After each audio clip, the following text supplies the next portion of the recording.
अस्सलाम वालेकुम dear students, उम्मीद करता हूँ आप सब खैरियत से होंगे। कल हमने पार्ट्स ऑफ स्पीच और पार्ट्स ऑफ सेंटेंसेस का जिक्र किया था।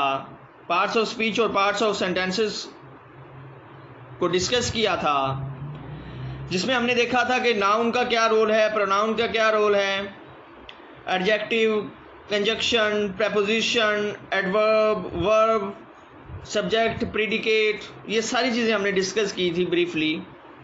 आज हम स्टार्ट करने जा रहे हैं नाउन। पार्ट्स ऑफ स्पीच में सबसे पहले आता है हमारे पास noun.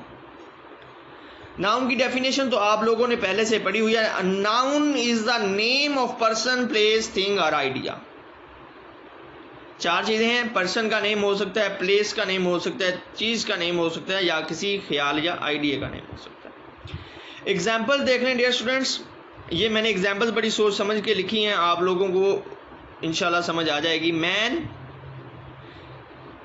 Rice, girls, teacher, Ali, iron, brave, bravery, team. यानी इसमें मैंने कोशिश की है कि एग्जाम्पल्स में जो नाउन की तमाम काइंड्स हैं उनको मैं मेंशन कर सकूं।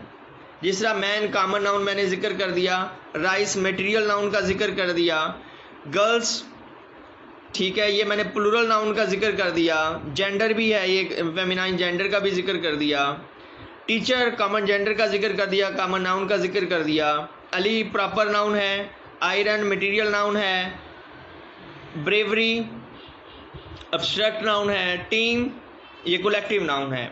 ये मैंने ब्रीफली जिक्र किया। अभी हम इनको बाद में डिटेल में पढ़ेंगे कि common noun, proper noun, material, abstract ये सारे हैं क्या, इनके यूज़ कहाँ पे होते हैं, ये सारी चीज़ें हम डिस्कस करेंगे।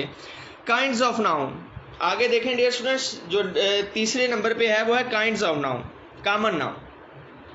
पहली काइंड कौन सी है? Common noun. ये आप लोगों ने जहन में रखना है, ये स्केच जहन में रखना है कि हमने आगे करना क्या क्या कुछ है। कॉमन नाउन में डियर स्टूडेंट्स नंबर आ जाते हैं और जेंडर आ जाते हैं। कॉमन नाउन में कितने हैं? दो, एक नंबर और दूसरे जेंडर्स। नंबर कौन से होंगे हमारे पास जो हम पढ़ेंगे? सिंगुलर भी हो सकते हैं, प्लूरल भी हो सकते हैं, काउंटेबल भी हो सकते हैं और अनकाउंटेबल भी हो सकते हैं। यानी नंबर्स में आप लोग सिंगुलर, प्लूरल, काउंटेबल और अनकाउंटेबल को हम देखेंगे। तो क्लियर हुई बात डियर स्टूडेंट्स। यानी कॉमन में नंबर सिंगुलर भी हो सकते हैं, प्लूरल भी, काउंटेबल भी और अनकाउंटेबल भी। और जेंडर फेमिनाइन भी हो सकते हैं, मस्कुलाइन जेंडर भी हो सकते हैं और कॉमन जेंडर भी हो सकते हैं। कॉमन जेंडर की मैं एग्जांपल दे दूं, जिस तरह टीचर, मेल के लिए भी टीचर यूज़ किया जाता है और फीमेल के लिए भी टीचर यूज़ किया जाता है। ठीक है, तो ये कॉमन जेंडर हो गया। तो यहाँ पे आपको ये बात समझ आ गई होगी कि कॉमन नाउन, जो कॉमन नाउन हमारे पास होता है वो हमें बता सकता है कि वो सिंगुलर है, प्लूरल है, काउंटेबल है, अनकाउंटेबल है और जेंडर उसका मस्कुलाइन है, फेमिनिन। फॉर एग्जांपल आपके सामने मैं रखता हूँ मैन, बताएं आप, MAN ये सिंगुलर है। अच्छा अभी काउंटेबल है या अनकाउंटेबल है? आपको नहीं पता, मैं बता देता हूँ ये काउंटेबल है क्योंकि इसका प्लूरल बनता है MEN, man.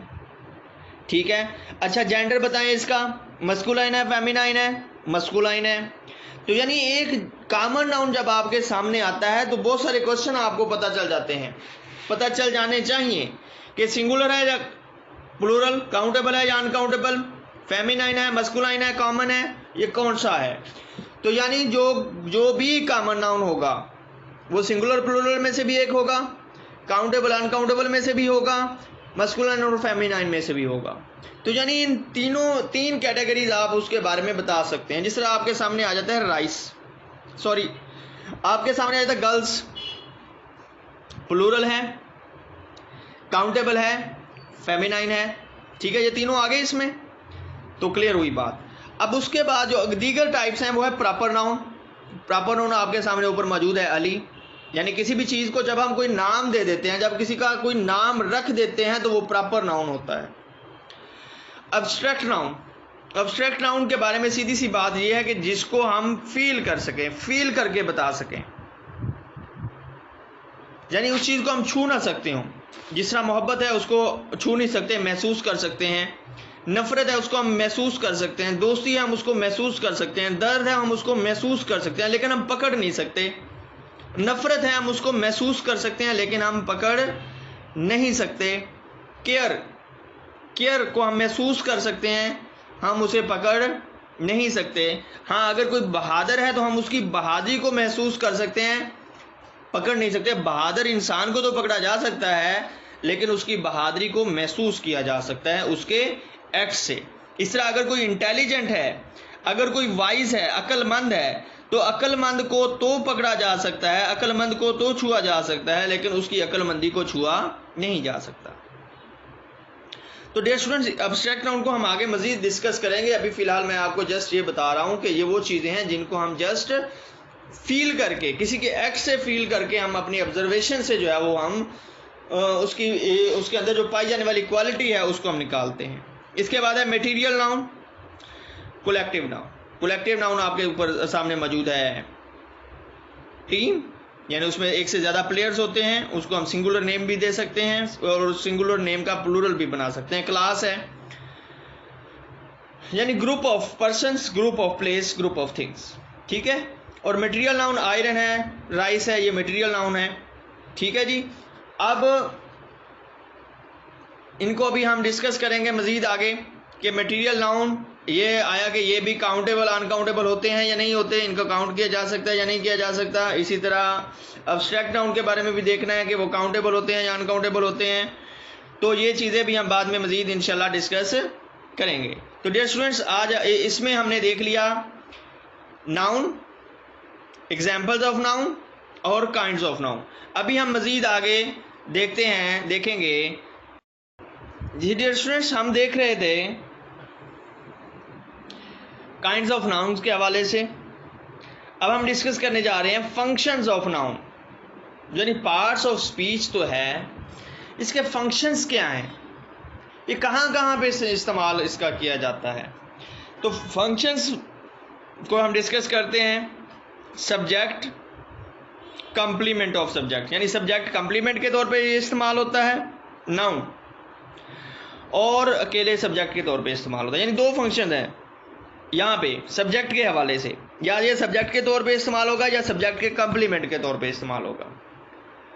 Ali is a good boy, Ali subject है, इज़ अ गुड बॉय ये कंप्लीमेंट है, अ गुड बॉय अली का कंप्लीमेंट है।